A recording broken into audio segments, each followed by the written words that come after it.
കുറേ നാൾക്ക് ശേഷം നമ്മുടെ ചാനൽ ഒരു കുഞ്ഞു വീഡിയോ ആണ്. ഒരു 3 മാസം ഞാൻ ജസ്റ്റ് ഒന്ന് വീട്ടിൽ തടങ്കലിലായിരുന്നു. അങ്ങനെ വേണമെങ്കിൽ പറയാം, അതിൻ്റെ ഡീറ്റെയിൽസ് ഒക്കെ പിന്നെ പറയാം. അപ്പോൾ നമ്മൾ ഇന്ന് ഈ വർക്കല ഒരുപാട് മാറ്റങ്ങൾ വന്നിട്ടുണ്ടായിരുന്നു വർക്കല ബീച്ചിൽ. അപ്പോൾ അതിനുശേഷം ഞാൻ അങ്ങോട്ട് പോയിട്ടേ ഇല്ല. അപ്പോൾ ഇന്ന് സമയം കിട്ടിയപ്പോൾ വർക്കല ബീച്ചിൽ പോവാമെന്ന് കരുതി.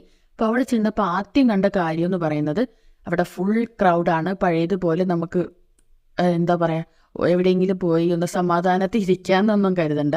ഭയങ്കര ക്രൗഡാണ്.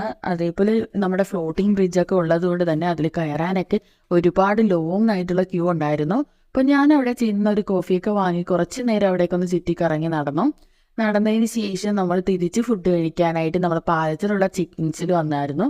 അവിടെ നിന്ന് ഫുഡും വാങ്ങിയിട്ട് ഫുഡ് അവിടെ ഇരുന്ന് കഴിച്ചതിന് ശേഷം നമ്മൾ കുറച്ച് വീട്ടിലേക്ക് ആവശ്യമായിട്ടൊരു കുറച്ച് പച്ചക്കറിയൊക്കെ വാങ്ങണമുണ്ടായിരുന്നു. അപ്പോൾ അതൊക്കെ വാങ്ങിയിട്ട് തിരിച്ച് വീട്ടിലോട്ട് വരികയാണ് ചെയ്തത്. അപ്പോൾ ഈ കുഞ്ഞു വീഡിയോ എല്ലാവർക്കും ഇഷ്ടപ്പെട്ടെന്ന് വിചാരിക്കുന്നു. അടുത്തൊരു വീഡിയോ ആയിട്ട് വീണ്ടും കാണാം.